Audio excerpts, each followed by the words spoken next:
जाहीर झालेली आहे। आता काँग्रेसचं म्हणणं आहे की अशा प्रकारची कोणती चर्चा न करता उमेदवारी जाहीर केलेली आहे।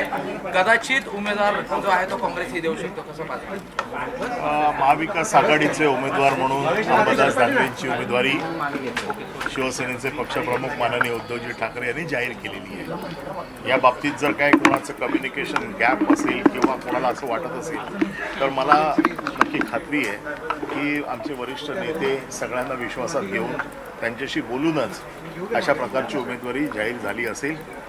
आणि कोणाच्या मनात काही गैरसमज असेल किंवा कोणाच्या मनात काही अजून याच्या बाबतीतली शंका असेल तर वरिष्ठ पातळीवरती त्याची चर्चा होऊन उद्या महाविकास आघाडीच्या वतीने अंबादास दानवे हे आपला उमेदवारी अर्ज दाखल करतील। पण कुठेतरी काँग्रेस आणि राष्ट्रवादीकडून असं म्हटलं जातं की कुठेतरी नाही याच्या बाबतीत पुन्हा एकदा सांगतो, काही कम्युनिकेशन गॅप असेल, चर्चा कोणाशी कोणी करायची हे वरिष्ठ पातळीवरती ठरलं जातं।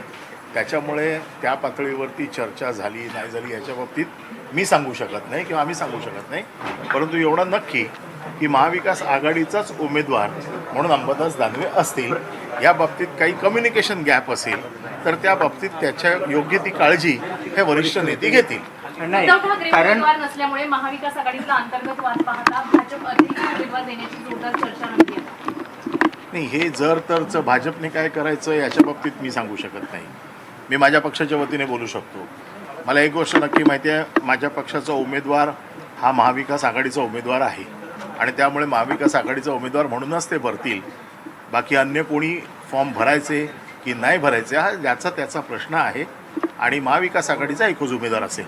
तुम्ही म्हणताय महाविकास आघाडीचा उमेदवार, मात्र महाविकास आघाडीमधील प्रमुख पक्ष असलेला काँग्रेसचे प्रदेशाध्यक्ष उमेदवारी नाव जाहीर होताच काही मिनिटातच सांगताय की काँग्रेस देखील उमेदवार जाहीर करेल। 2 दिवसापूर्वीच त्यांनी उद्धव ठाकरेंची भेट घेतली होती। या बाबतीमध्ये जर काही पुन्हा एकदा सांगतो, काही कम्युनिकेशन गॅप असेल, काही मनात शंका असतील तर या वरिष्ठ पातळीवरती उद्या आज चर्चा होईल आणि मला वाटत नाही की याच्या बाबतीमध्ये फार काही कुठला मोठा तिढा आहे।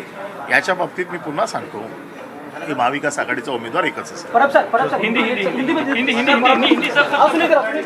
महाविकास आघाडीचा उमेदवार म्हणूनच अंबादास दानवे यांच्या नावाची घोषणा करण्यात आलेली आहे। जर संवादाचा समन्वय असेल तर त्याबाबत वरिष्ठ एकत्र बसून चर्चा करतील आणि त्यावर तोडगा काढतील अशी प्रतिक्रिया अनिल परब यांनी दिलेली आहे।